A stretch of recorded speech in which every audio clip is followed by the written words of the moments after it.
Hello, and welcome to our digital event, What is Next in Economics, Markets, and Trade.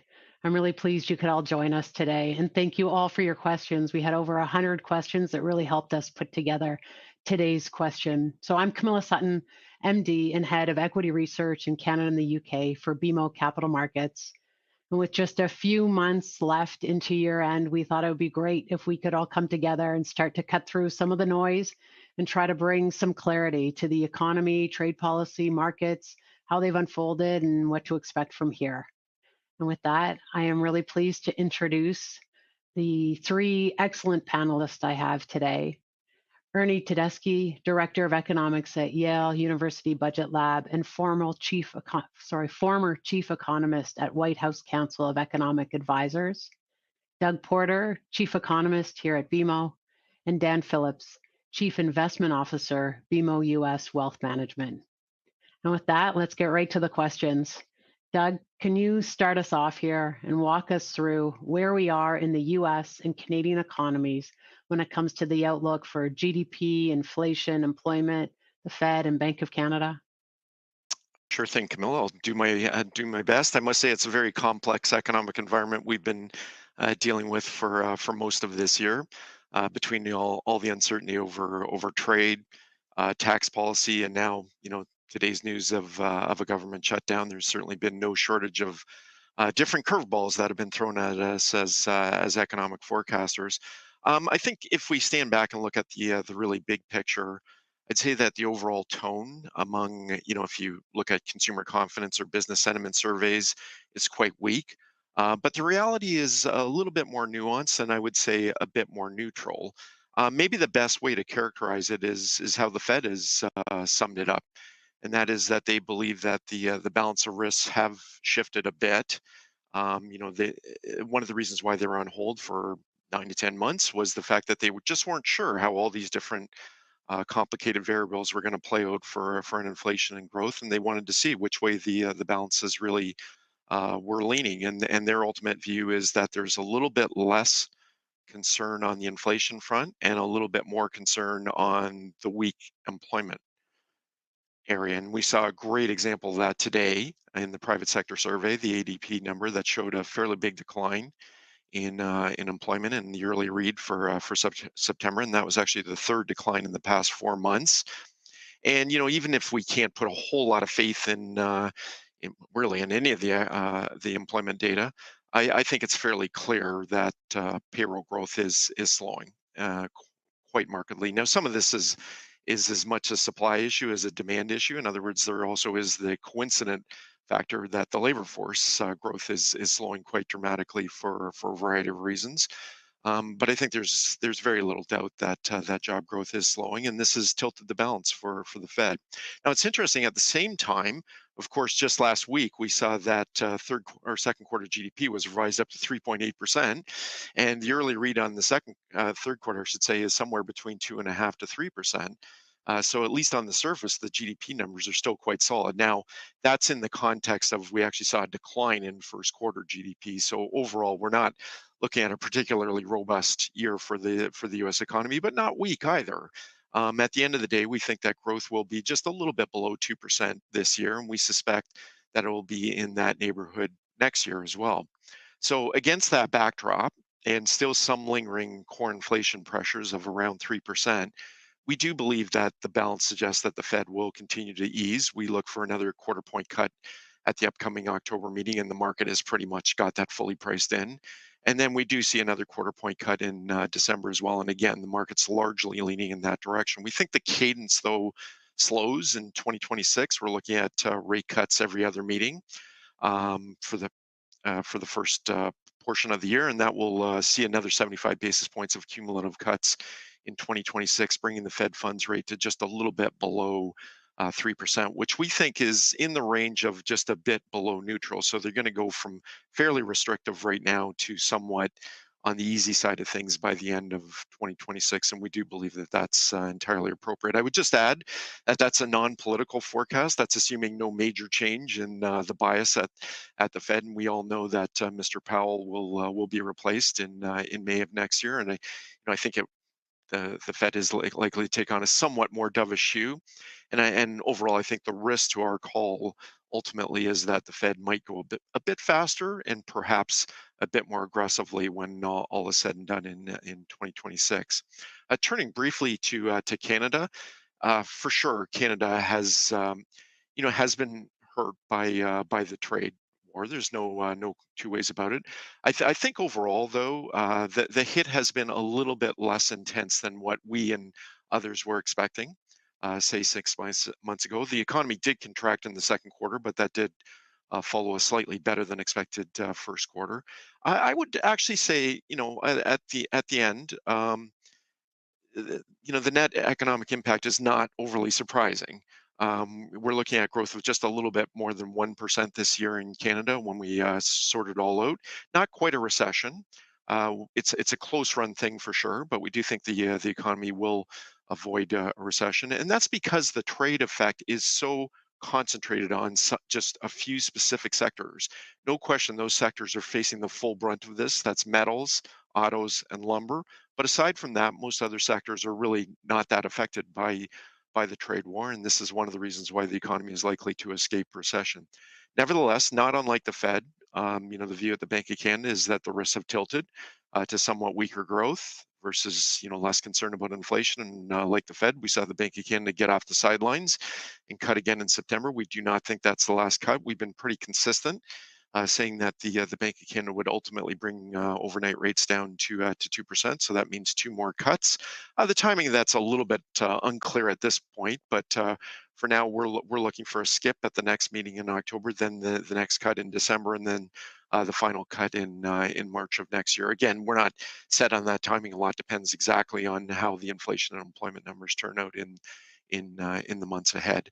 But for now, we are calling for two more rate cuts from the Bank of Canada and the Canadian economy just avoiding a recession. So that's the big picture, and I'll turn it back to you, Camilla. Thank you. Doug, thank you for that. There's a lot of information in a really tight period of time there. Ernie, why don't we get you into this here? Are there any areas that you see the economic landscape differently than Doug does? Not many, because I agree very strongly with what Doug said. I think that we have in the United States a split personality economy right now. So on the one hand, as Doug mentioned, we had 3.8% annualized GDP growth in Q2.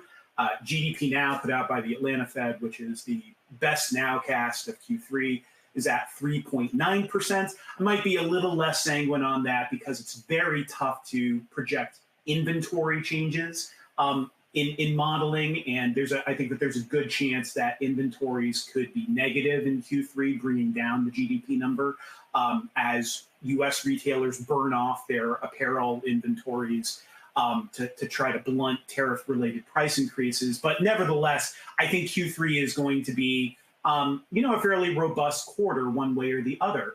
The U.S. consumer has held up too. If you look year to date, real consumption annualized, so over the first 8 months of the year, is up 1.6%. Now, that's not gangbusters for the year, but that's perfectly fine and strong. I will say that durables spending in the United States is slightly negative year to date when you look over the first 8 months, and that is almost certainly a tariff-related story here.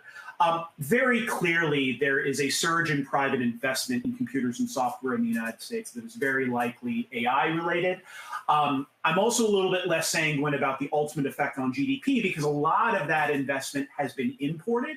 And of course, if you import something, right, that doesn't mechanically or literally raise the output or production of what you're doing domestically. But nevertheless, it's clear that private AI investment is currently supporting the U.S. economy. And so I think that a lot of your outlook over, for this year and next year will depend on how durable you see that is. On the other hand, we have a slowing labor market, which Doug already mentioned. So the unemployment rate is up nearly a full percentage point since it troughed in April of 2023. Where it is right now, 4.3%, is certainly not alarming in level terms, but it's right on the cusp of what economists think is like the full unemployment rate in the United States. We're in a low churn, low hire, low fire market. If you have if you have a job in the United States right now, you're fine. But if you're looking for a job or a new entrant, it's a very difficult labor market, I think. Not recession level, but difficult than it was 2 years ago. Our job growth numbers in the United States have not been great. The data that we do have from the government, and we won't get probably a jobs report on Friday because of the shutdown, even if we open up today miraculously. But over the 3 months ending in August, job growth was just under 30,000 for the 3 months ending there, which is almost certainly below the break-even rate that we need, even with lower inflation in the United States. And as Doug mentioned, the ADP number that we got today for September was negative 32,000. So look, putting it all together, I think that we're very clearly in what mechanically is a high productivity, right? Expansion for the United States, surge in output and GDP probably, very slow employment growth, labor market growth. Sentiment is still down because, especially when you're thinking about the labor market, people think in terms of how easy to get a job. And it's not very easy to get a job. But that doesn't mean that the overall economy is bad in the United States. I think that it's, there are clearly some bright spots for the moment. Marnie, that was really helpful. Thank you. Dan, why don't we get you on this? You have a base case that really advocates for maintaining a modest risk-on position when it comes to investments. Can you kind of walk us through what that means by North American asset class in terms of where you'd look to increase, where you'd look to pull back? Thank you, Camila, for having me here today, and happy to join the other panelists.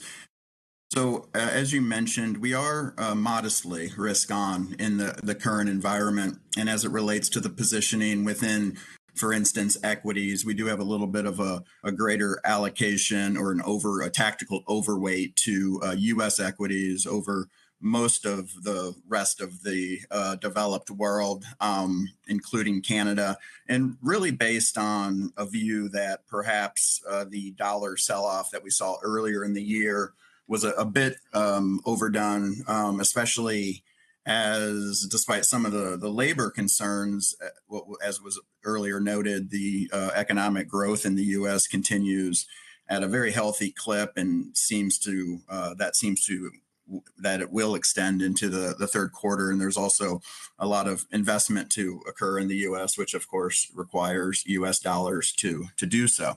So that's a part of that thesis around being overweight U.S. versus non-U.S. equities.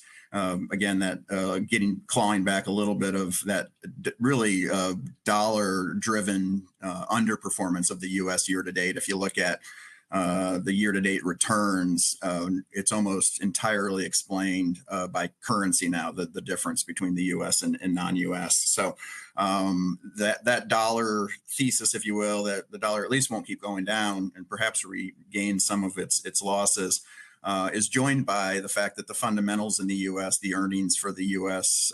markets, which of course is heavily dominated by technologies, continues to be strong. And also within the U.S., we've seen a few, three in particular, very uncertain risks. At least we've come to the point where we've gotten at least a little bit more clarity on those three risks. So quickly going through them, the tariff war or the trade war looks like we're going to wind up around and call it a little over 15% effective tariff rates. We didn't know that a quarter ago, where that would all wind up or how much of a true trade war might occur. So that's landed on something that we can analyze better, i.e. the impact of 15% plus tariffs on the economy. So more clarity there. Secondly, on the labor market, we did get the revisions, the big 911,000 annual revision, in addition to some of the monthly revisions that revealed, as has been noted, a weaker jobs market than previously thought. But at least knowing that gives investors more clarity to price out that risk, and especially the Fed knowing that the labor market has considerably weakened or is considerably weaker than they previously thought, of course, is allowing them or prompting them, maybe more appropriately, appropriate term to start to reduce rates and focus more on the full employment side of their mandate than the price stability part of their mandate. So that's the positioning within the U.S., and that also does, as mentioned, lead to that slight risk on positioning. We are underweight fixed income to fund that modest overweight. In addition to that U.S. Overweight over non-U.S., real quickly, a few other trades that we have on in the portfolio: reinsurance or catastrophe bonds, so reassuring against the risk of natural disasters, et cetera. That's been a great performer for us. It's a really nice uncorrelated and diversified risk to add into the portfolio. And then infrastructure, whereby in the U.S. There's a build out both from AI data centers, but also reshoring. And then finally, we do have a little bit of a focused overweight to China as they continue to stimulate their economy, and the trade war between the U.S. and China is a little bit less or more cordial, I suppose you'd say, than people maybe thought. Dan, that's a great summary. Thank you for that. Ernie, why don't we start to drill down a little bit into trade, particularly between U.S. and Canada, and also U.S. and the rest of the world? What's important to be thinking of? How are the headlines? Have they changed very much over time? And particularly when it comes to CUSMA or USMCA, it's coming up for review. How should investors and businesses be thinking about that? So great question. So why don't I start top level, just overall for what I see, and then I'll drill down into Canada and the U.S. specifically. So as mentioned, we see a average effective tariff rate right now of about 15, increase of about 15% this year. That puts the U.S. tariff rate at the highest since 1934. It's quite a shock to the economy. Now, we, even when announced tariff policy was much higher back in April, we were very skeptical of the idea that tariffs would be enough to cause a recession in the United States. And tariff policy has actually come down quite a bit, especially now that we're not tariffing China by 125%, but rather by a maximum of 30%. So that 15% rate translates, I think that we would shave about 40 basis points off of real growth for the United States in 2025. So, if you were at 2 before, now you'd be at 1.6. And look, that's even before we were accounting for the possibility of, upside risk from AI, for example. So you might even be higher than that, even with tariffs right now. I will say, too, that we see fairly clear evidence now that tariffs are raising the level of goods prices in the United States. Core goods are probably around 2% higher in price level than you would have predicted based on pre-2025 trends. That is meaningful. That is not huge in the grand scheme of all prices, but that is a noticeable effect, especially for consumers. And the key thing to keep in mind is that one hypothesis had been that services prices would ease in the United States to offset that, and we have not seen that yet. Core services ex housing in the United States are growing at 3%, roughly thereabouts year on year, which is still quite high for core services. And obviously that category is not tariff sensitive at all. When you drill down into the U.S.-Canada relationship, so the U.S. trade with Canada has, our surplus has increased by $2 billion US dollars since last July, year over year. But that's because imports have shrunk by more than exports have shrunk to Canada. So U.S. imports from Canada have shrunk by more than 10% year on year, whereas U.S. exports to Canada have shrunk by 6.1%. So increase in the surplus, but that's because of shrinking overall U.S. trade with Canada overall, which is not surprising. On the CUSMA USMCA issue specifically, I think the most remarkable thing that we've seen so far is how effective CUSMA has been at blunting the impact of U.S. tariffs on Canada. So we have a statutory rate of 35% on Canadian imports, 10% on energy and potash. That's the statutory rate that you would expect. When you look at the actual effective rate of like all of the tariff revenue that the U.S. is collecting from Canadian imports versus U.S. trade, the effective rate is 3%. So a whole order of magnitude lower than the statutory rate. And the reason is because CUSMA USMCA, either exempts a whole lot of Canadian imports that comply with the rules of origin, or just adds a whole lot of zero tariff lines that companies are increasingly taking advantage of. More than 90% of Canadian imports into the United States right now are zero tariff under some authority, either CUSMA or a special zero tariff line item. So that's been a surprise to us. We were expecting roughly about 50% of trade with Canada to be tariff-free under USMCA, and it's been almost all trade. And the implication of that is, number one, the economic impact on both Canada and the U.S. from U.S. tariffs is obviously much lower. Number two, we're obviously raising a lot less revenue than we thought initially because of these tariffs. And the last quick thing that I'll mention is I think that the easing of Canadian retaliation on the U.S., other than on steel and aluminum, which is still in place, but getting rid of the retaliation on the other product lines, right? I think ought to cause economic observers to meaningfully upgrade their outlook for Canada. So one of the reasons why in our modeling, Canada was the worst off of all the trade partners in response to U.S. tariffs was precisely because Canada had so much retaliation against U.S. tariffs. Like the things that are slowing, the domestic tariffs that are slowing down the U.S. outlook, right? Like if Canada is retaliating, that has the same effect on the Canadian economy. Getting rid of that has the opposite effect and firms up the Canadian outlook, we think. It's interesting. I mean, Doug, from your perspective here, the Canadian economy has really been more resilient than maybe some of us would have guessed, and some of the inflationary pressures that we would have expected haven't really seemed to come through yet. What's kind of surprised you the most in the last several months?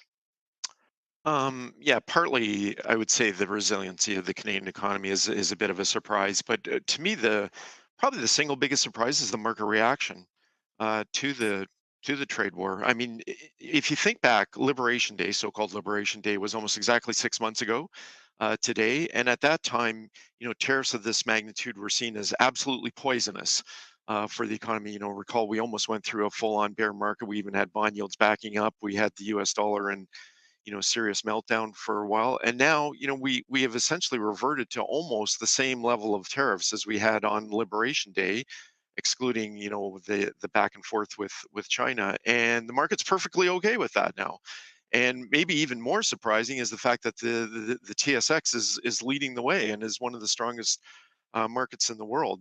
I can only say that either the market was dead wrong 6 months ago and was far too bearish, or it's wrong now and is far too bullish. And maybe the truth is somewhere in between. In other words, it was overestimating the negative economic impact 6 months ago, and maybe slightly underestimating it now. But to Ernie's point, I think some of it is that the economy has fared a bit better than expected. Arguably, it's weathered the storm.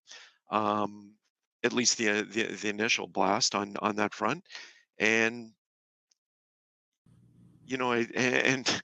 basically the next big question is, well, what happens to USMCA? Our department actually has a report coming out next week that looks at 3 different potential scenarios of where that's going, and one of the main scenarios, the one that we think is in fact most likely, is essentially where we are now. We call it the muddle through scenario, where we end up with a baseline tariff that's less than other countries, pretty close, with the sectoral tariffs in place now, perhaps not quite as onerous on steel and aluminum, but I think that is manageable for the economy. And as I said, it's quite possible that it's already suffered the worst hit from the trade war.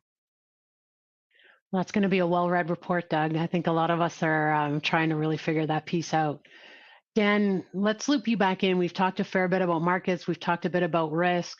From your perspective, what is really one of the biggest risks that the market is currently under or overpricing right now? Yeah, and so I'll start with the risk that perhaps the markets are underpricing.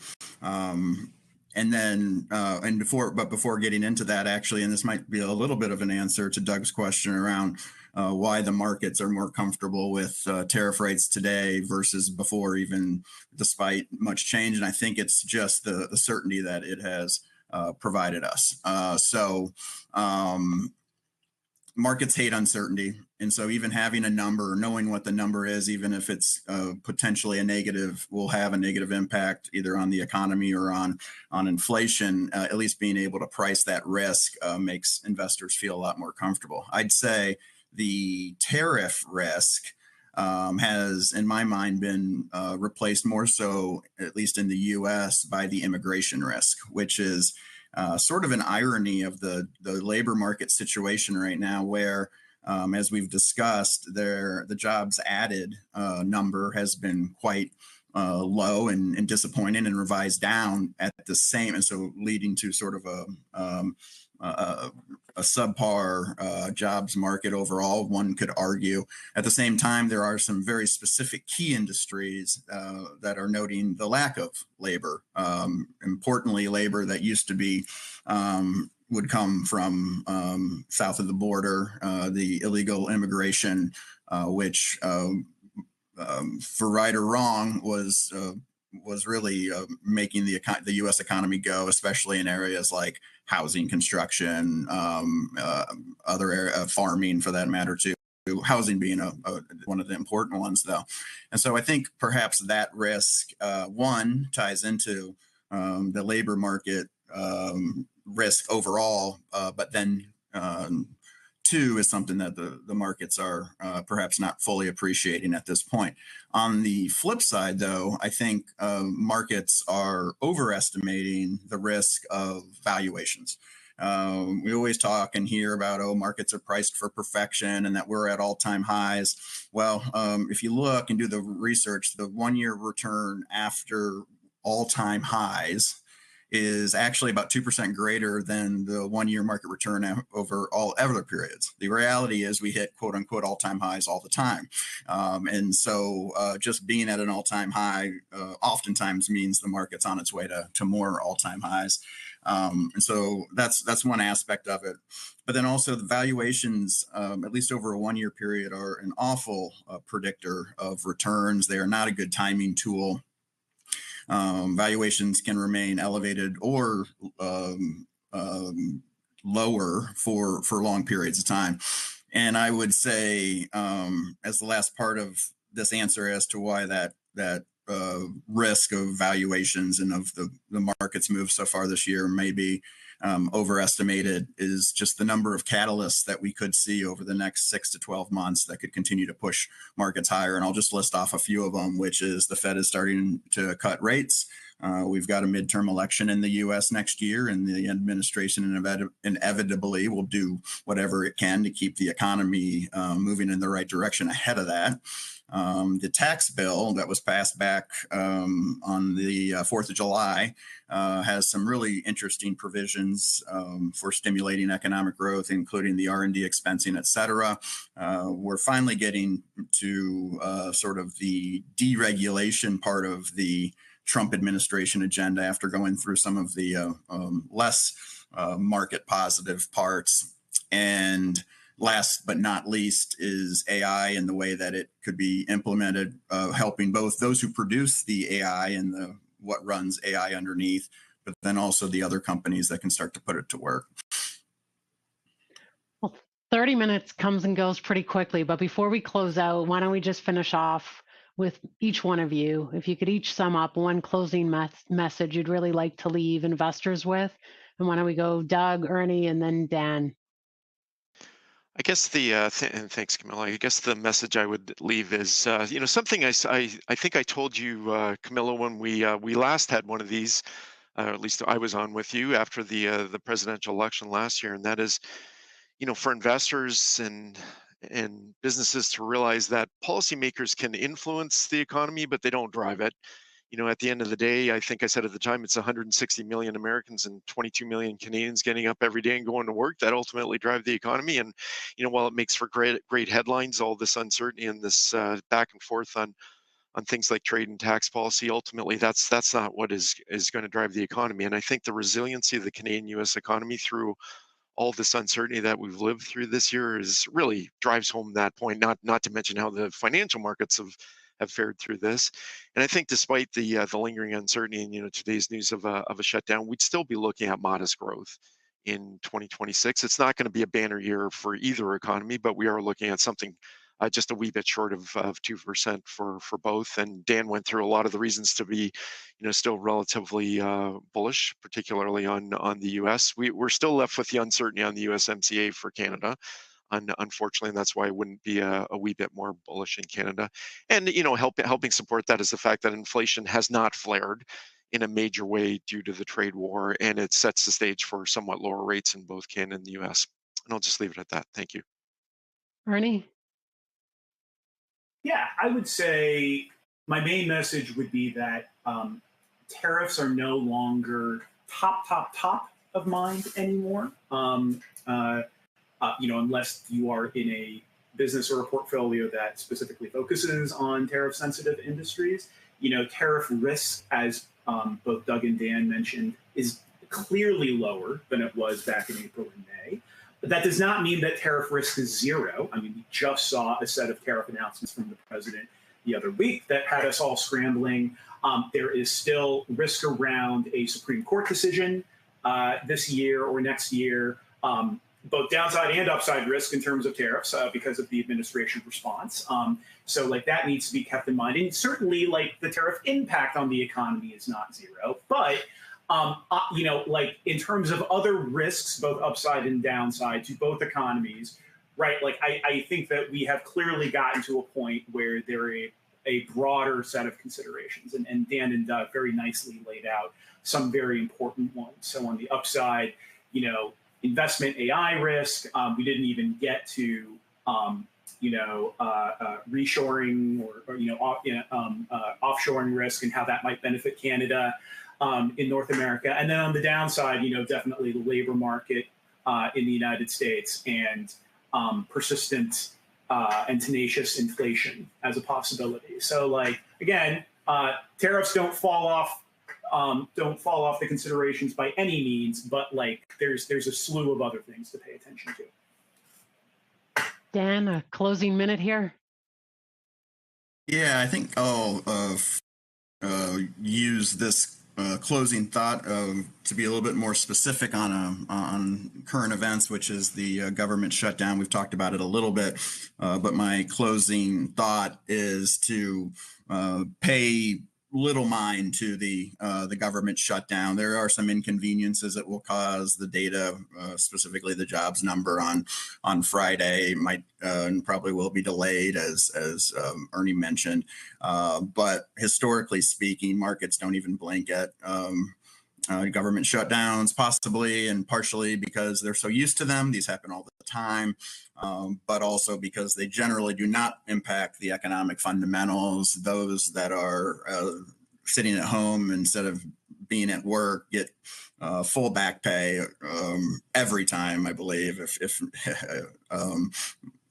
if not nearly every time, but I do think it's every time. And so no one's out of any money, and usually these things are come to a conclusion within, I think on average, some 7 or 8 days. So the markets won't blink on this. It's not a real concern for investors unless we start to see it really extend into a bigger standoff than at present. Ernie, Doug, Dan, thank you all very much for sharing your views and outlooks. It's really appreciated.